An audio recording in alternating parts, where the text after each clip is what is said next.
galera, beleza? Meu nome é Marcos Mesquita, sou fotógrafo documental e fotógrafo de viagem e quero fazer um convite para vocês. No dia 23 de maio, no sábado, os professores e alunos do curso superior tecnológico de fotografia da Unic Pantanal vão produzir a exposição virtual chamada Reflexões do Cotidiano. Vai ser uma exposição virtual super bacana para você curtir aí de casa e também vai contar com a live de vários fotógrafos. Eu vou trazer o tema fotografia de viagem. Vou mostrar para vocês um pouquinho da fotografia que eu tenho feito aí ao longo dos meus 8 anos como profissional e de vários outros países que eu visitei. Países como Mongólia, Marrocos, Rússia, Peru, Chile e muito mais. Então fica o convite para vocês no dia 23 de maio, nesse sábado, uma live super bacana. Espero por vocês. Valeu!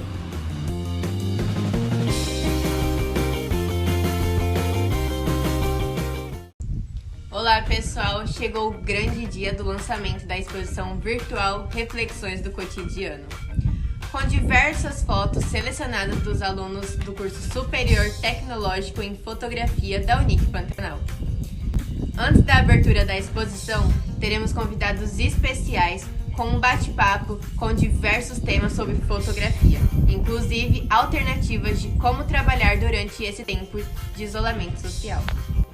A seguir, chamaremos os fotógrafos Manu Rigoni, Oscar Júnior, Laércio Miranda e Marcos Mesquita, para dividir um pouco de suas experiências e também trazer algumas dicas super interessantes. Então, fiquem ligados!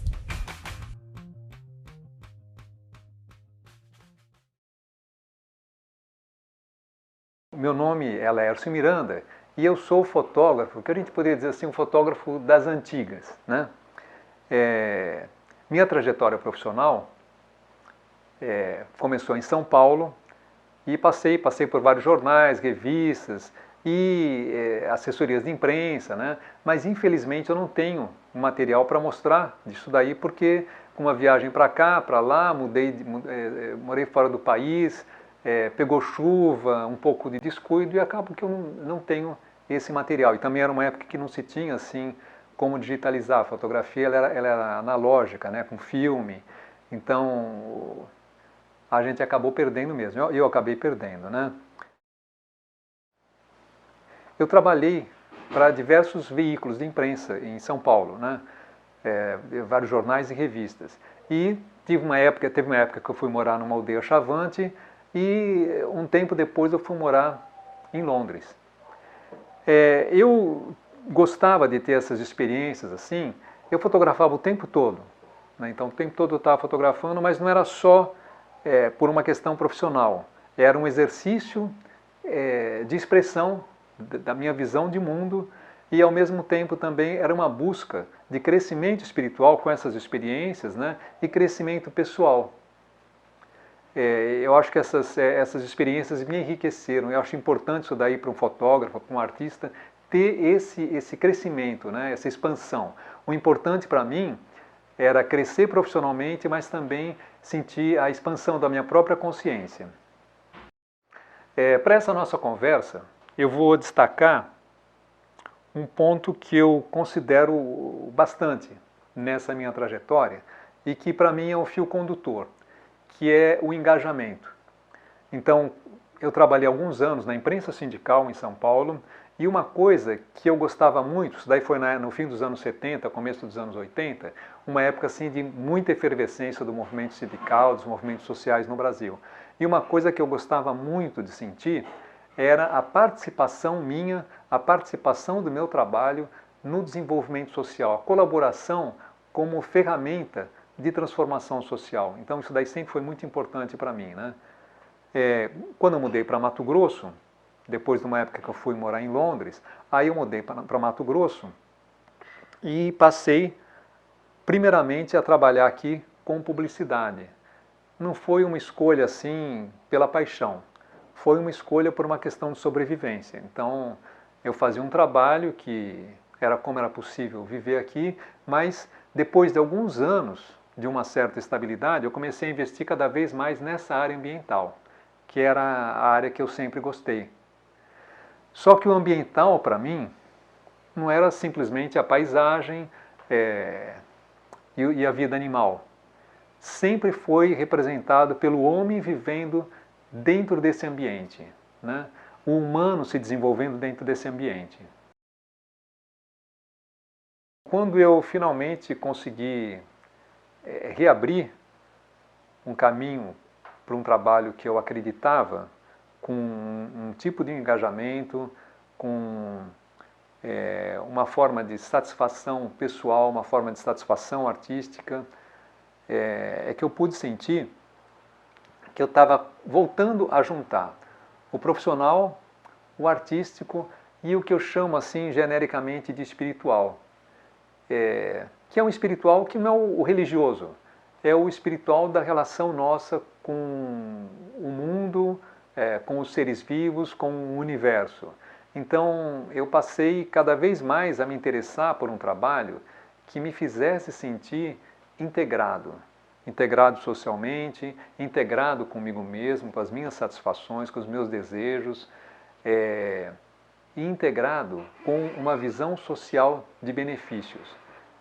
Me fazia também sentir confortável e bem acolhido por muitas comunidades, porque eu sabia que eu estava entrando em cada uma daquelas comunidades, comunidades indígenas, comunidades de seringueiros, ou então assentamentos. Eu sabia que em cada um daqueles lugares eu estava entrando e que o resultado do meu trabalho ia ser um benefício para aquelas pessoas. Então isso daí sempre me fez me sentir muito bem. Outra coisa que eu fui retomando nesses trabalhos, que foi o processo de aprendizado. Então cada novo projeto era uma pesquisa que eu fazia, eram algumas coisas que eu lia e durante esse trabalho eu passei a fazer também vídeos, né, os vídeos. Então, com os trabalhos de vídeo, eu passava a fazer entrevistas, conhecia assim pessoas fabulosas, né, desde seringueiros, agricultores, indígenas, cientistas, pesquisadores, né, do Brasil, do mundo inteiro. E eu precisava pegar depoimentos dessas pessoas e eu realmente vi que a diversidade de conteúdos das pessoas é muito grande. Desde o caboclo que mora lá na colocação de seringueiro, até o pesquisador que está vindo da Alemanha ou da França, né? Então você vê que existem diferenças culturais, mas que algumas pessoas são capazes de uma profundidade que realmente podem nos surpreender.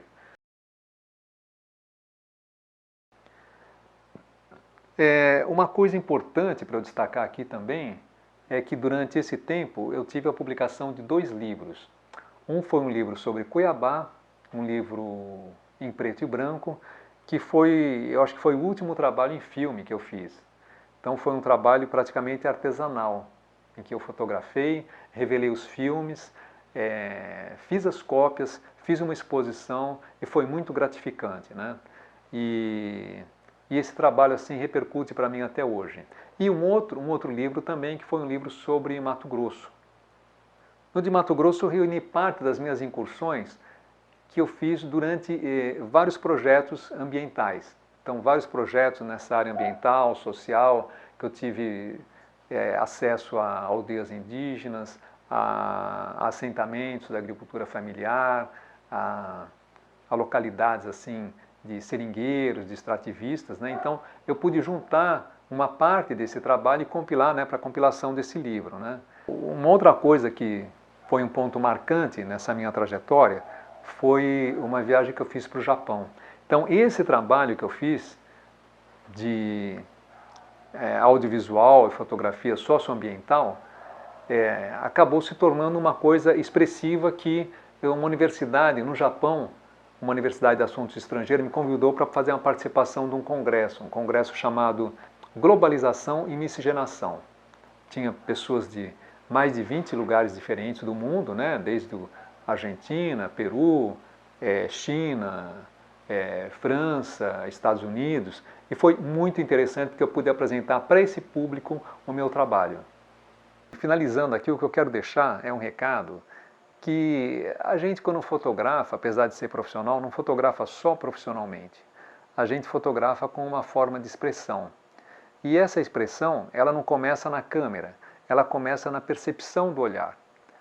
Então, é acurar o olhar cada vez mais para coisas que estão aí, são às vezes aparentemente óbvias, mas que o nosso olhar mais sensível vai perceber.